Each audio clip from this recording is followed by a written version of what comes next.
Oi, gente. Sabe quando você está conversando com uma pessoa há 3 horas e não chegou a um denominador comum? Quando você está discutindo com o cônjuge e você fala algo e a outra pessoa fala, não, não é isso não, e rebate. Essa briga é um tipo de briga que não tem saída, não tem solução.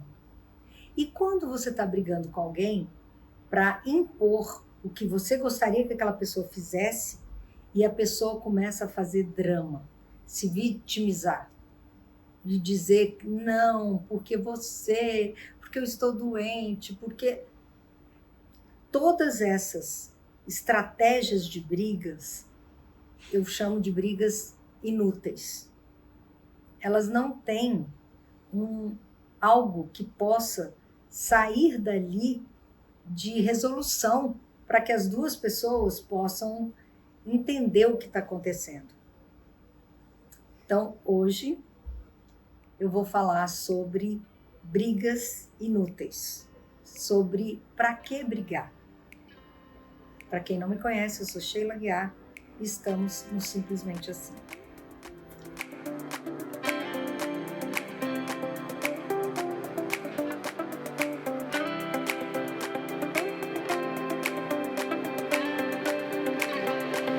Oi, gente. Vamos então começar a falar agora sobre brigas. O que vocês entendem por brigar? Eu costumo dizer que existe uma briga ruim e uma briga boa. Denominei assim.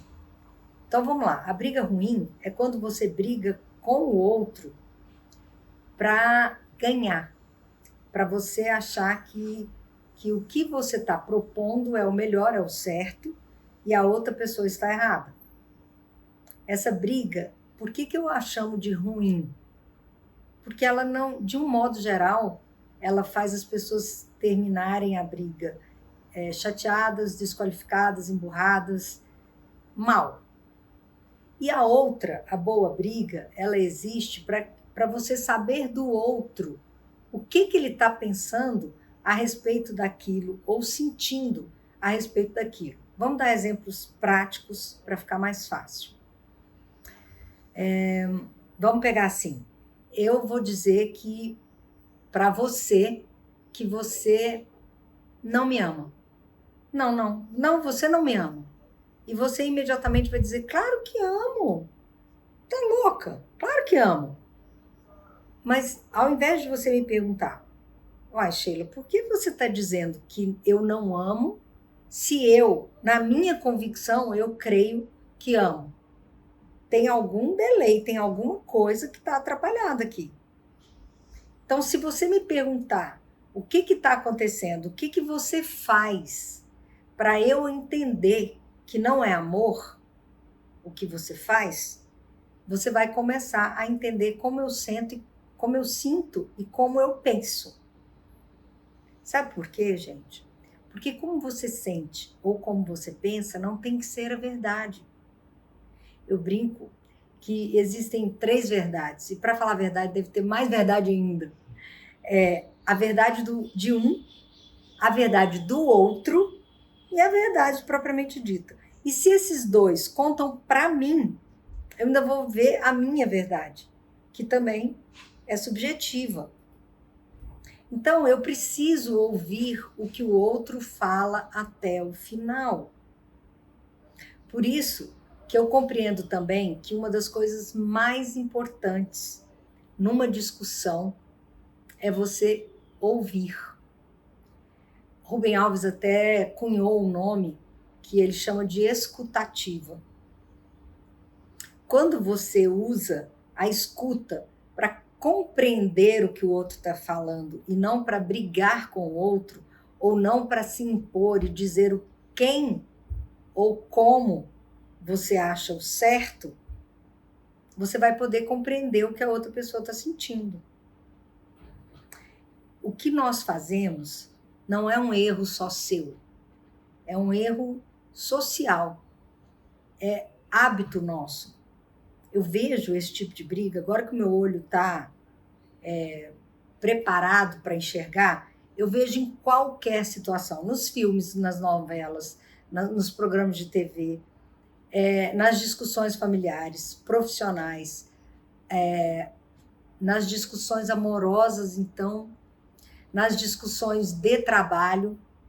Se chegam para você e falam assim, não, isso aqui, ó, você não fez isso aqui direito. Não, eu fiz. Não, peraí. Não se defenda. Ouça até o final.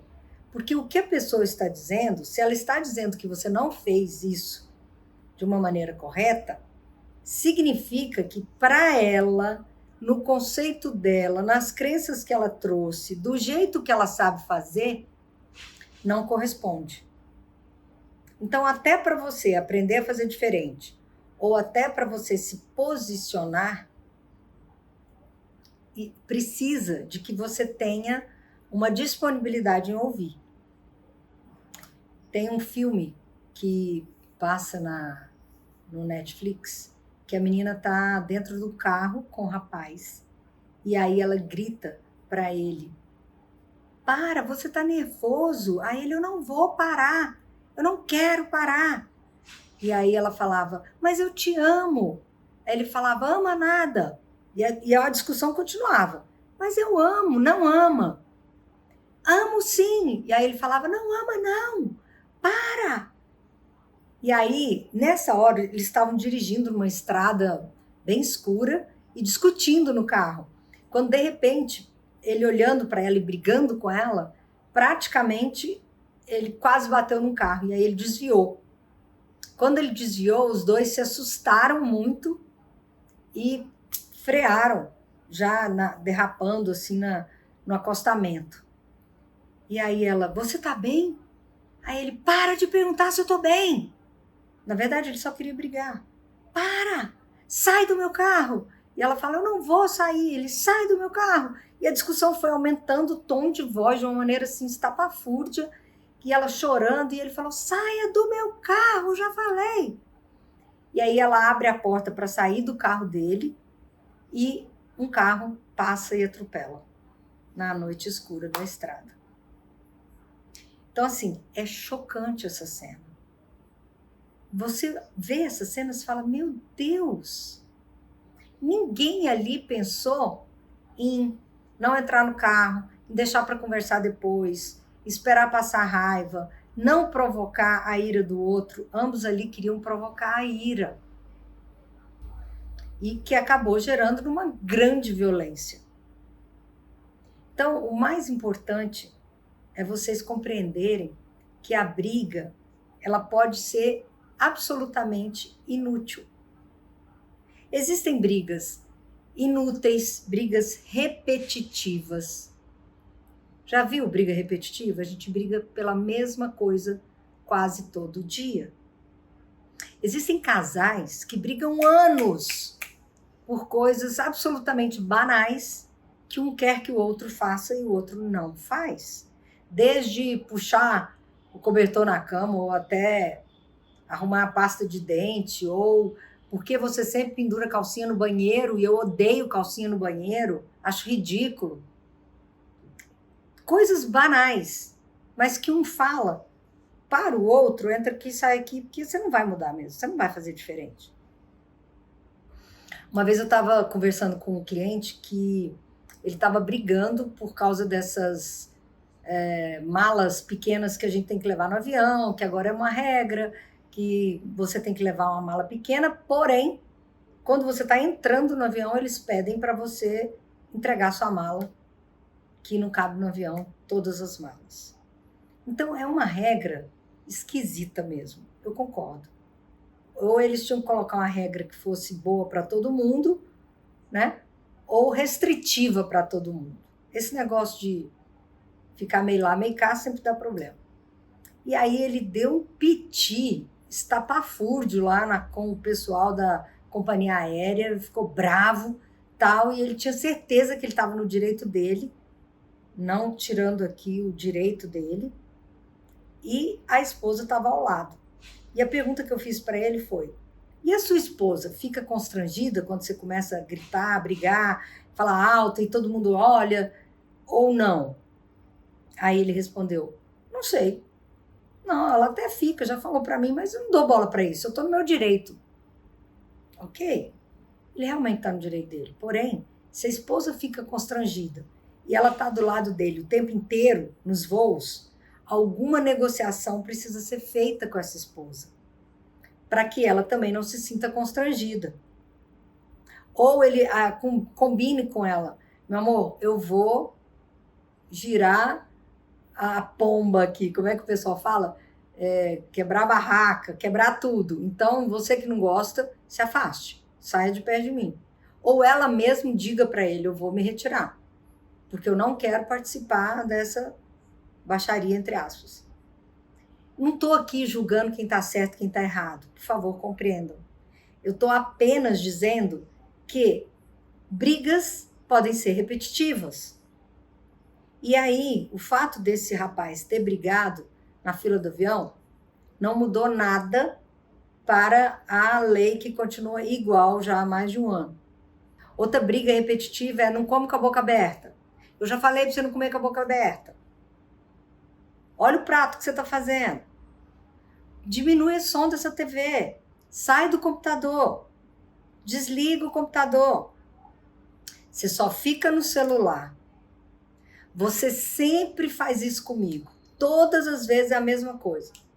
Então, essas brigas repetitivas também não levam a lugar algum.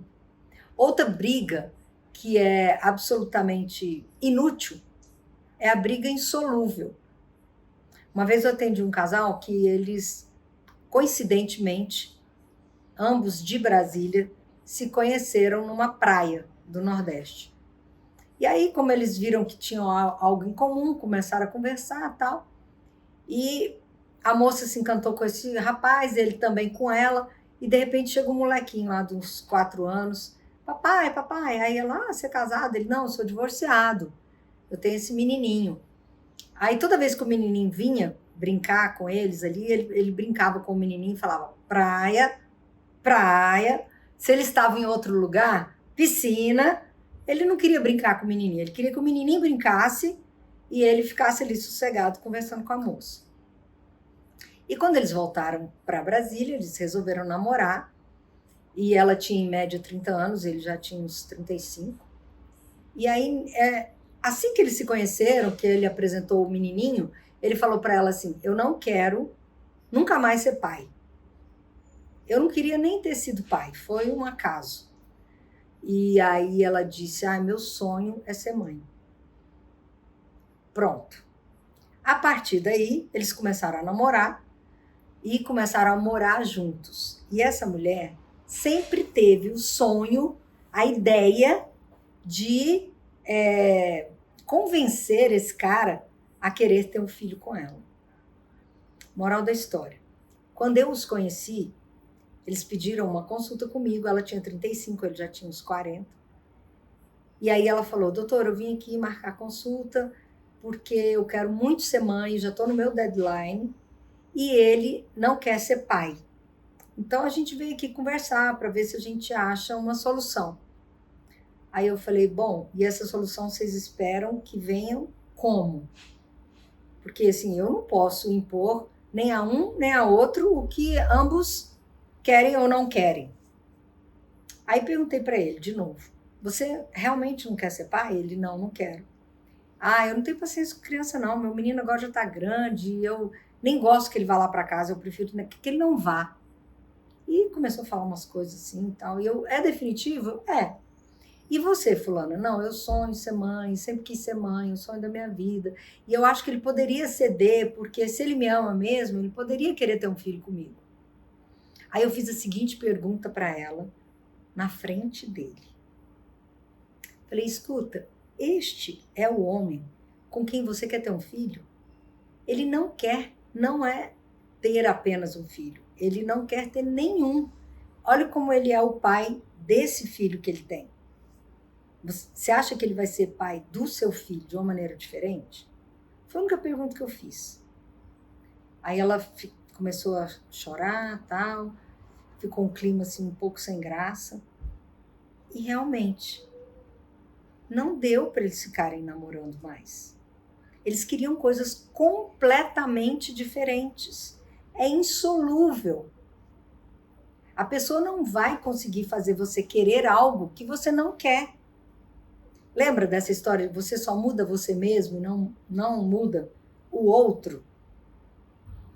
Pois bem, outra briga que é muito comum é quando você só aponta os erros da pessoa.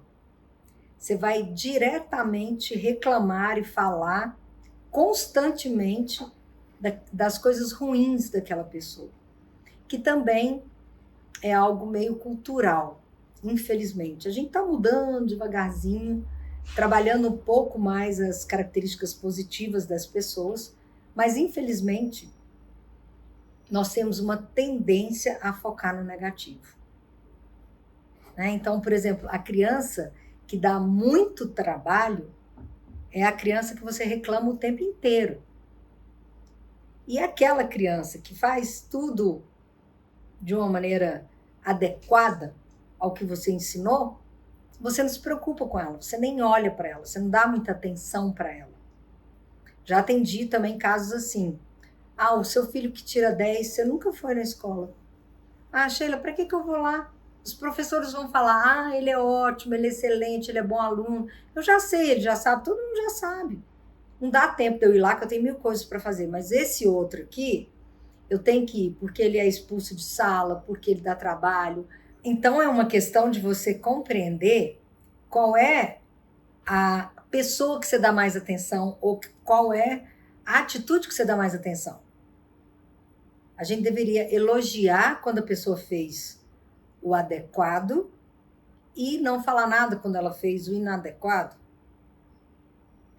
Entendeu? Ou elogiar em público o adequado e confrontar o inadequado em particular, para que a outra pessoa não se sinta ofendida. Seja ela criança ou adulto. Porque também a gente fere o brio da criança. E a gente muitas vezes não valoriza que a criança tenha brio, que a criança queira se sentir importante, que a criança também queira contribuir para escolher a cor do seu carro, já que ela não pode escolher o carro que você vai ter, né? Não pode também, tudo entre aspas, tá? Tudo é possível. Então, assim, quando você só briga com aquela pessoa para apontar os erros dela, porque você não faz isso, faz nada que eu quero, isso é uma briga inútil. Existem técnicas que a gente usa para ensinar as pessoas a brigarem de uma maneira mais adequada. E essa maneira é absolutamente inútil. Ainda tem um outro tipo de briga inútil, quando a briga é desgastante demais. Já é um feedback, já é um feeling para você perceber que ela é uma briga inútil. Se você está brigando com a pessoa por horas, existem casais que ficam a madrugada inteira discutindo. Existem alguns até que fazem piada para mim. Falar, não, Sheila, quando a minha mulher começa a levantar um tema, uma DR, às 11h30 da noite, eu falo, Senhor, eu vou inventar aqui qualquer coisa e vou dormir. Ou então eu vou brigar logo de cara feio para ela ficar calada para eu ir dormir. Porque é desgastante demais. Então, esse tipo de briga também é inútil.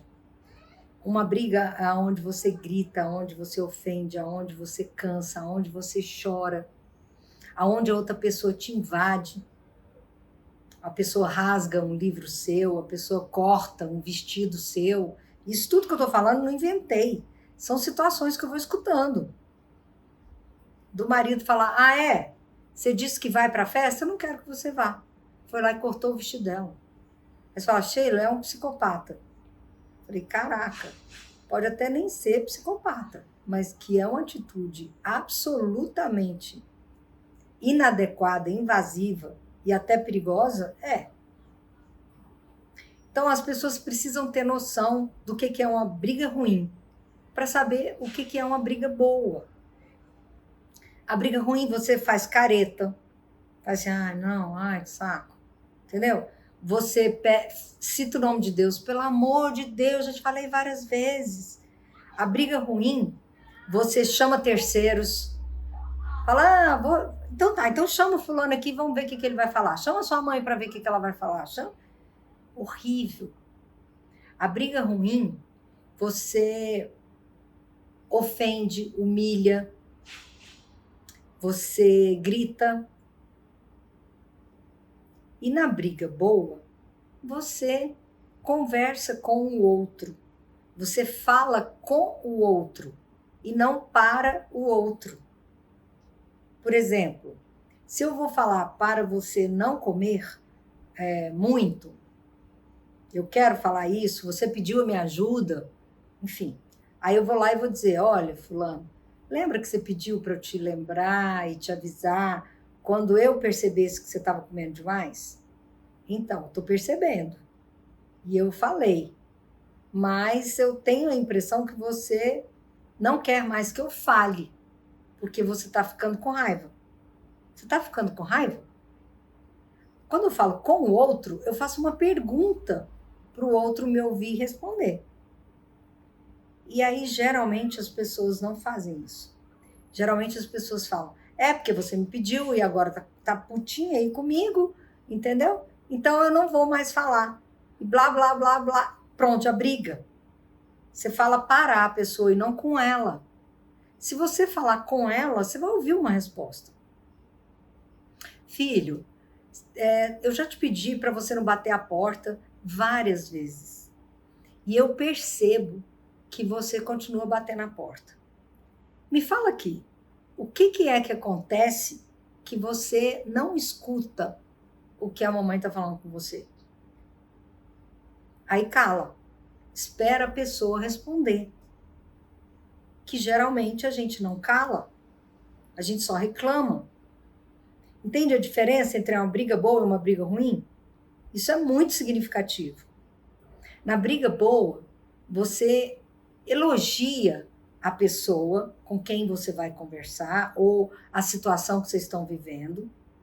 Fala logo em seguida da parte ruim que você não pactua e termina a conversa com uma outra opção positiva. Exemplo, eu posso falar para você assim, olha, eu gostaria muito de conversar com você sobre um assunto que eu há muito tempo quero falar e não tive coragem. Você sabe, né? Porque eu gosto demais de você. Várias coisas que eu já conversei com você, que eram coisas minhas, pessoais. Eu conversei porque eu confio em você. Mas teve algo que aconteceu que me desagradou sobremaneira. E eu gostaria que nós fizéssemos um acordo, ou conversássemos sobre isso, para que eu volte a me sentir bem com você. Estou dando uma introdução. Aí a pessoa vai falar assim, agora? Não, agora não. Vamos negociar um horário, vamos conversar hoje à noite, quando você estiver com calma, quando não tiver criança interrompendo, ou quando você não estiver no trabalho, porque as pessoas nem preparam a outra para uma conversa. Elas simplesmente falam. Oi, fulano, olha só, você fez isso. Oi, calma. Você nem sabe se eu podia atender, você deduziu que eu atendi para falar, daqui a pouco eu te ligo, você nem me deu tempo para falar. Tá, tudo isso é uma preparação para que você aprenda a fazer uma boa briga. Na briga boa, você conversa com o outro, explica o que você quer, mostra a sua dor e diz o que você precisa que aquela pessoa faça, sem que a outra pessoa fique ofendida. Então, ache um horário específico para você conversar. Entenda que você precisa perguntar para o outro para saber o que ele pensa. Lembre-se que é necessário escutar até o final. Então, essa é uma outra regra que você pode posicionar numa briga boa ou não. Você pode dizer assim, eu vou conversar contigo, eu gostaria que você me ouvisse até o final, sem me interromper. Depois, eu prometo que eu escuto até o final. Tá? Existem até alguns casais, especialmente, que eu peço para as pessoas escreverem para não interromper o outro. Porque tem gente que fala, eu vou esquecer, depois eu não sei mais falar. Então escreve palavras-chave ali, para que você possa também se posicionar, mas na hora adequada. Lembrei de um outro exemplo aqui. Estava tendo um churrasco. E um dos irmãos lá da família, um rapaz já de seus 20 e poucos anos, chegou e aumentou o som da música bem mais alto do que já estava. E todo mundo lá no churrasco, batendo papo, a música começou a incomodar porque estava alta demais. Aí lá vai o cunhado, vai vendo, marido da irmã, vai lá e diminui um pouco o volume. Aí vai lá o cunhado de novo. E a irmã, o irmão da aniversariante, e aumenta o volume de novo. Aí já veio logo uma bronca. Ei, para! Não respeita as pessoas, está diminuindo porque está muito alto. Aí ele só soltou um palavrão, saiu, bateu a porta com toda a força e se retirou do grupo da família. O que vocês acham? Não é exagerado e desproporcional? Por que as pessoas não podem aprender a conversar? Por que esse irmão não quis respeitar o limite da festa, que nem era dele, era da irmã? Por que a irmã não foi falar em particular com ele e permitiu que o marido dela fosse diminuir o som, o que fez o outro se sentir afrontado? Ou por que o próprio cônjuge também não falou com a esposa? Não, vai lá diminuir. Se eu for diminuir, o cunhado vai ficar chateado comigo. Você que é irmã, porque tem isso também, sangue com sangue é mais fácil resolver. Não, as pessoas não param para pensar um pouquinho no que elas fazem. Elas recebem o estímulo e vão direto para a resposta, sem passar pelo pensamento. Então, o estímulo é qualquer situação externa que te leve a fazer alguma coisa. E a resposta é o que você faz, é a sua ação. Então, entre algo que te instiga e a resposta que você dá, tem o seu pensamento. Passa pelo pensamento. Se pergunte, eu vou ficar confortável se eu fizer isso? Eu vou fazer a outra pessoa ficar confortável ou desconfortável? O que pode acontecer se eu fizer isso e isso? Não é muito tempo, é uma análise curta.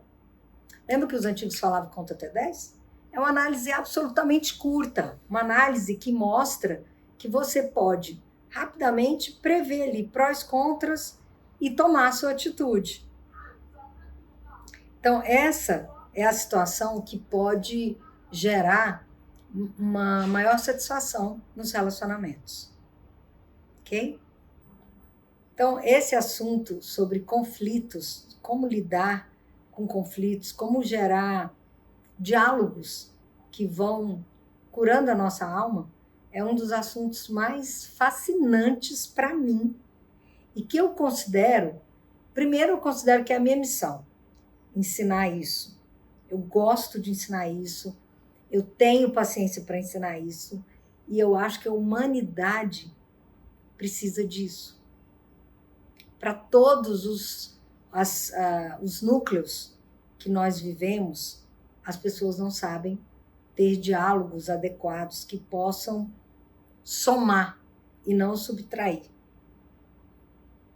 Então, esse tema sempre me tocou o coração, uma coisa que eu amo falar, amo expor, ensinar, que eu acho que vale muito a pena. E aí eu só posso prometer que você vai ter uma vida muito mais satisfatória. Você vai ter uma vida de muita paz, aprendendo a conversar com as pessoas. Porque outra conclusão que eu chego é que a felicidade, ela vem da paz. E outra, a qualidade da sua vida, ela está ligada diretamente à qualidade dos seus relacionamentos. Ah, se eu sou perfeita? Não sou perfeita para ensinar. Sou gente como você. De vez em quando também dou as minhas escorregadas.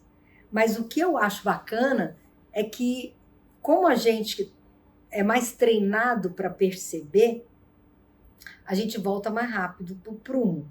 Ou a gente, quando tem alguma recaída, a gente observa se essa recaída vai me dar um feedback a respeito até onde eu já aprendi a lidar e o que falta para eu aprender. Ao invés de eu ficar, ai, minha culpa, minha máxima culpa, errei. E aí o erro gera culpa e culpa gera remorso, e remorso vai gerar insatisfação e a gente acaba afastando da outra pessoa. Não.